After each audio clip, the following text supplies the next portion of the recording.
Now I want to ask you something. Do you always do your best to look presentable? Good. Are you always on time as well? Like, do you do these things that you're saying? Most, yes.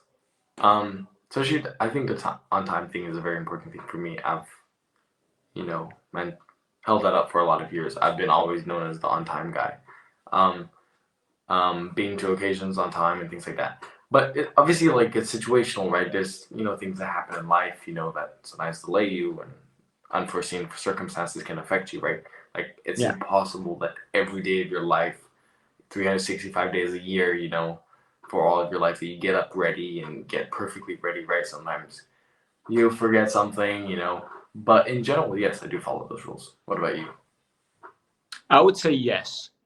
And if I'm ever late, it's because of a good reason.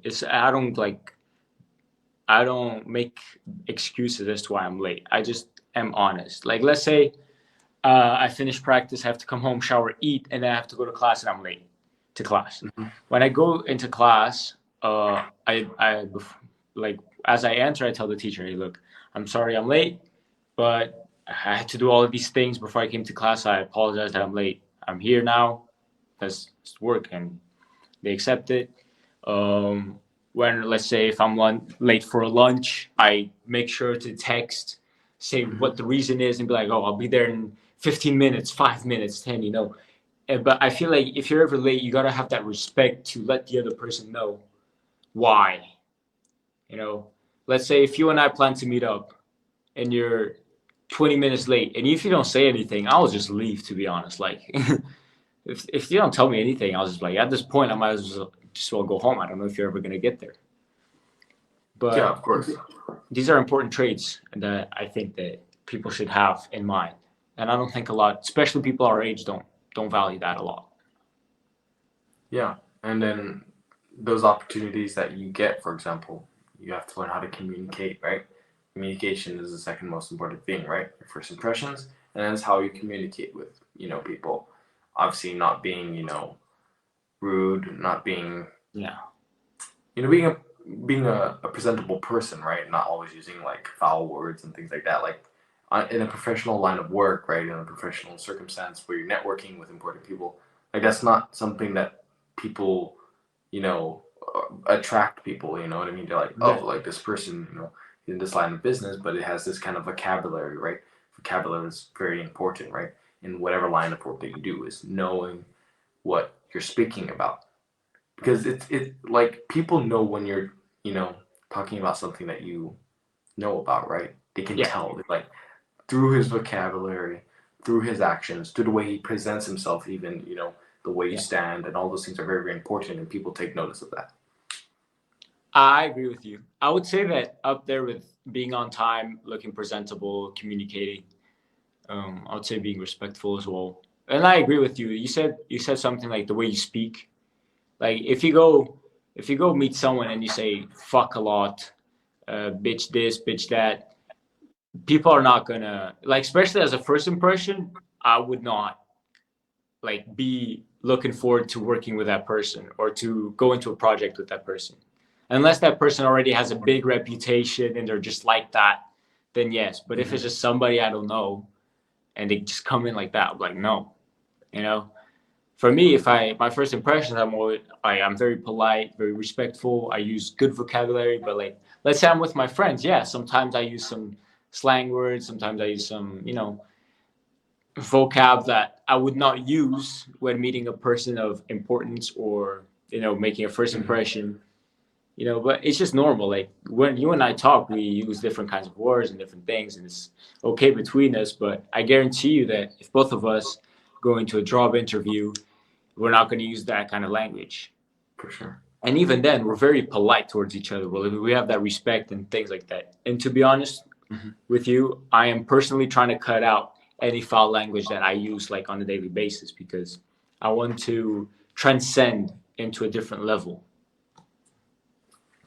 Transcendent as well. That's a good objective. Exactly.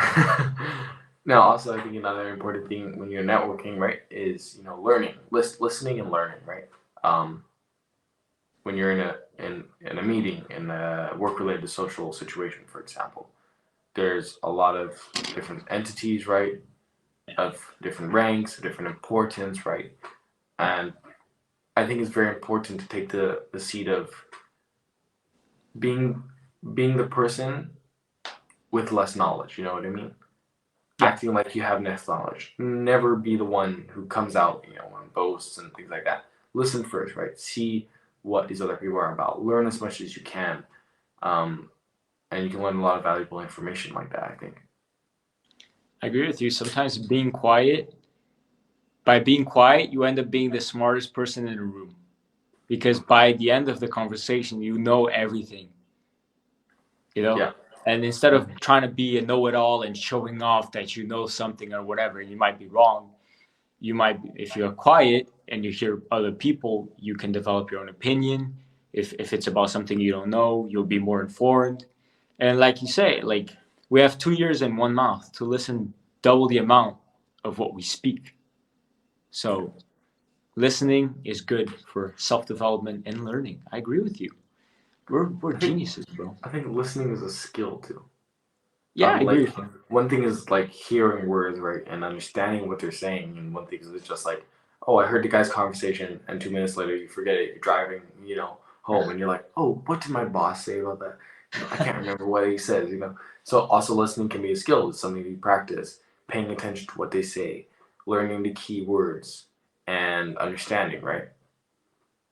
Yeah, that's something that is good to mention because I would say maybe especially most speaking of people I've been around from our generation, I would say there are a lot of people that do not have good listening skills. you know, we could be talking about something that's important, and 5 minutes later they won't know what was happening because they were not paying attention. And I agree with you. Listening is a very important skill that people should like master, For or sure. not maybe not master, but get good at. Yeah. What else do you think is important for networking?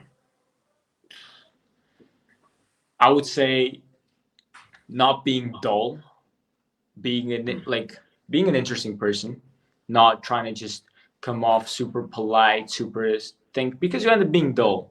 Having a good balance between being respectful and being open about your life, and sharing your things, making a conversation because that's how you develop things. That's how you develop a closer, more personal, professional relationship or just friendship and whatever, anything. And I think it's good to find like a balance between because you don't want to come across as a goofy person and you want to come across as someone dull. You want to come across as someone who is potentially an interesting person. Even if you're not, come across like that. I would recommend that 100%.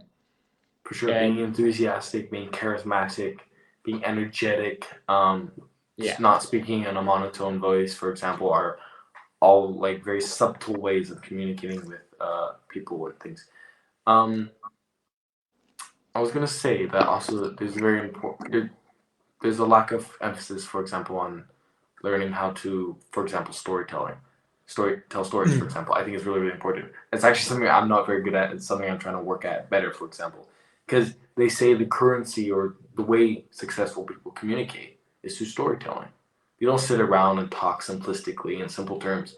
They communicate, they socialize, they network through their stories. They bring people through them. People come to listen to their stories, the way they tell the stories. It's not just the stories, it's the way they present it. It's the way they tell it, right? And people are fascinated by that. People are attracted to that. And I think that's really important. It's a skill that if you can when you're younger to start, practicing with the people you know and learn and master. I like that in storytelling. And even just the way of how you say things, how you come across, being energetic, knowing what kind of tone of voice to use about towards the certain topic you might be sharing about. It's important, and I agree with you 100%. Well, you were coming across with really good points, to be honest. Um, The importance yeah, of articulation, yeah. yeah, it's 100% important.